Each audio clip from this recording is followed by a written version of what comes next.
നിങ്ങൾ എത്ര സ്നേഹിച്ചിട്ടും നിങ്ങളെ സ്നേഹിക്കുന്ന വ്യക്തി അതേപോലെ തിരിച്ച് നിങ്ങളെ സ്നേഹിക്കുന്നില്ല എന്ന് നിങ്ങൾക്ക് തോന്നുന്നുണ്ടോ?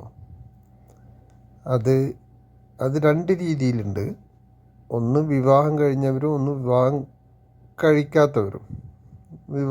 ഇപ്പോൾ സ്നേഹിച്ച് നിൽക്കുന്നവരൊക്കെ വിവാഹം കഴിഞ്ഞവരാണെങ്കിൽ അതിന് പല കാരണങ്ങളുണ്ട്. ഇപ്പോൾ ഒരു ഭർത്താവാണ് നിങ്ങളെ തിരിച്ച് അതേപോലെ നിങ്ങൾ കൊടുക്കുന്ന സ്നേഹം തിരിച്ച് അതേപോലെ കിട്ടുന്നില്ല, അല്ലെങ്കിൽ ഭാര്യയുടെ കയ്യിൽ നിന്നാണ് കിട്ടുന്നില്ല എന്നുണ്ടെങ്കിൽ രണ്ടിനും രണ്ട് തരത്തിലുള്ള അർത്ഥങ്ങളുണ്ട്.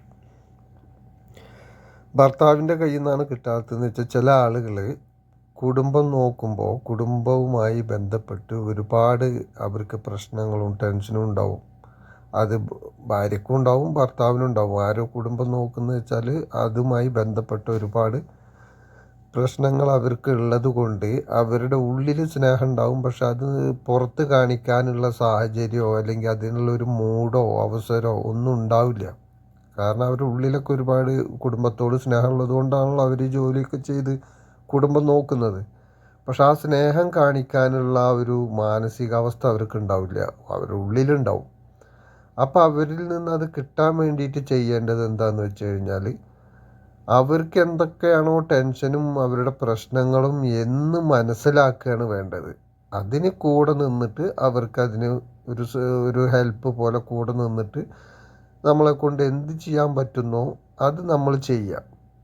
അത് ചെയ്യാൻ നമുക്ക് പറ്റും എന്നുണ്ടെങ്കിൽ അവർ ഒരു സഹായത്തിന്, അല്ലെങ്കിൽ ഒരു സഹായം മീൻസ് എന്തെങ്കിലും മാനസിക വിഷമം ഉണ്ടെങ്കിൽ നമ്മളോട് പറയാൻ തുടങ്ങും. അപ്പോൾ അവരെന്തുകൊണ്ടാണ് അത് കൂടുതലും കൂട്ടുകാരോട് ഫ്രണ്ട്സിനോട് പറയും? കാരണം അത് കേൾക്കുന്നത് ഫ്രണ്ട്സോ അല്ലെങ്കിൽ അത് കേൾക്കുന്നവരോടാണ് അവരത് പറയുക. അപ്പം നമ്മളത് കേൾക്കാൻ തയ്യാറാവണം. അതിന് നമ്മളെ കൊണ്ട് കഴിയുന്ന രീതിയിൽ അവർക്കൊപ്പം നിൽക്കാൻ തയ്യാറാവണം. കുറ്റപ്പെടുത്താതെ ഒപ്പം നിൽക്കാൻ തയ്യാറാവണം. ഒരുവിധം കുടുംബത്തിലുള്ളവരും കുറ്റപ്പെടുത്താൻ എന്തെങ്കിലും പ്രശ്നം വന്നു കഴിഞ്ഞാൽ നിങ്ങൾ അങ്ങനെ ചെയ്തിട്ടല്ലേ, നീ ഇങ്ങനെ ചെയ്തിട്ടല്ലേ, അത് ഞാൻ അന്നേ പറഞ്ഞില്ലേ, ഞാൻ ഇന്നേ പറഞ്ഞില്ലേ എന്ന് പറഞ്ഞ് കുറ്റപ്പെടുത്താനാണ് നോക്കുക. അതുകൊണ്ട് അവർ നിങ്ങളുമായിട്ട് ഒരു അടുപ്പം ഉണ്ടാക്കാൻ സാധ്യതയില്ല. കാരണം എന്താ വെച്ചാൽ നിങ്ങളോട് അത് പറഞ്ഞു കഴിഞ്ഞാൽ അതും ഒരു പ്രശ്നം വരും, അത് വീണ്ടും ഒരു വിഷയത്തിലേക്ക് നീങ്ങും എന്നാണ് ചിന്തിക്കുക. അതുകൊണ്ട് നിങ്ങളോട് പറയില്ല. അപ്പം നിങ്ങളോട് കുടുംബത്തോട് സ്നേഹം ഉണ്ടെങ്കിൽ അത് പുറത്ത് കാണിക്കാൻ ഒരു മടിയാവും. പിന്നെ സ്വാഭാവികമായിട്ടും മനസ്സ് പതുക്കെ പതുക്കെ നിങ്ങളിൽ നിന്ന് വിട്ടു നിൽക്കും. പിന്നെ ഒരു ബാധ്യതയുടെ പേരിൽ കുടുംബം നോക്കി അങ്ങനെ മുന്നോട്ട് പോവുകയും ചെയ്യും. അപ്പം നിങ്ങൾക്ക് സ്നേഹം വേണമെന്നുണ്ടെങ്കിൽ ആണായാലും പെണ്ണായാലും പരസ്പരം എന്താണോ അവരുടെ വിഷയം ആ വിഷയത്തിലേക്ക് നമ്മളും ഒപ്പം കൂടണം.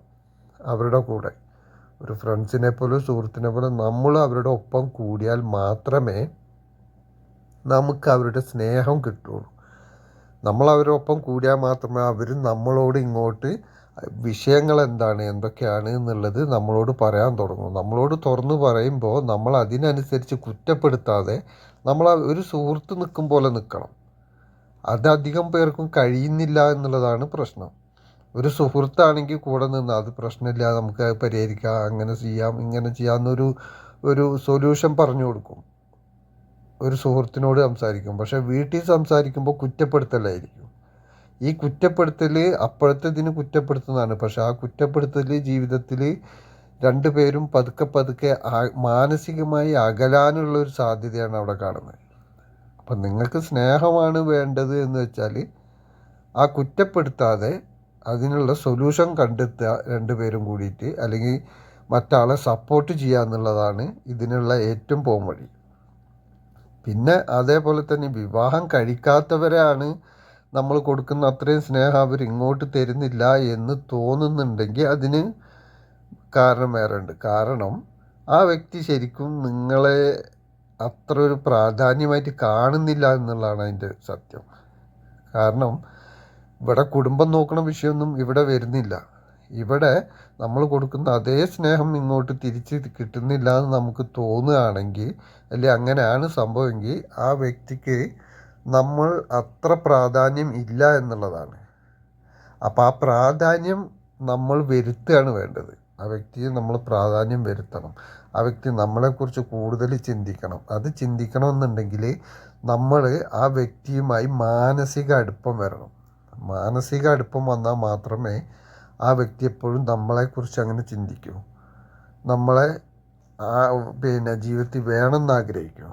അതിന് മാനസിക അടുപ്പം കൂടുതൽ വരണമെന്നുണ്ടെങ്കിൽ അത് ആ വ്യക്തി അറിയാതെ തന്നെ നമുക്ക് വരുത്താൻ കഴിയും. അതിന് ചെയ്യേണ്ടതെന്ന് വെച്ചാൽ നമ്മൾ രാവിലെ എഴുന്നേറ്റ് ഒരു 10 മിനിറ്റ് നേരം കണ്ണടച്ചിരുന്ന് മറ്റ് ചിന്തകളൊക്കെ ഒഴിവാക്കി ആ വ്യക്തിയെക്കുറിച്ച് ചിന്തിക്കുക. ആ വ്യക്തിയുമായി നല്ല രീതിയിലുള്ള ചിന്തിക്കുക. നല്ല രീതിയിൽ നിൽക്കുന്നതും എല്ലാ കാര്യങ്ങളും നല്ലപോലെ ഇപ്പോൾ നടക്കുന്ന രീതിയിൽ ചിന്തിക്കുക. അങ്ങനെ ഒരു 21 ദിവസം നമ്മൾ ചെയ്തു കഴിഞ്ഞാൽ മാനസികമായിട്ട് അവരുമായിട്ടൊരു അടുപ്പം വരും. അതിന് മെഡിറ്റേഷൻ ശീലിക്കുന്നതാണ് ഏറ്റവും ബെസ്റ്റ്. മെഡിറ്റേഷൻ നിങ്ങൾ ശീലിച്ചു കഴിഞ്ഞാൽ വളരെ ഈസി ആയിട്ട് നിങ്ങൾക്കത് മനസ്സിലാവും.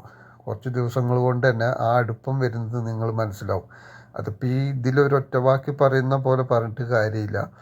അപ്പോൾ അത് മെഡിറ്റേഷൻ ശീലമാക്കുക. മെഡിറ്റേഷൻ ശീലമാക്കി കഴിഞ്ഞാൽ അതിൽ നമ്മൾ വിഷ്വലൈസ് ചെയ്യുക. വിഷ്വലൈസ് ചെയ്ത് കഴിഞ്ഞാൽ ഒരു 21 ദിവസം അത് ചെയ്ത് കഴിയുമ്പോഴേക്കും ആ കാര്യങ്ങളൊക്കെ വളരെ ഈസിയായി നടപ്പിലാവും.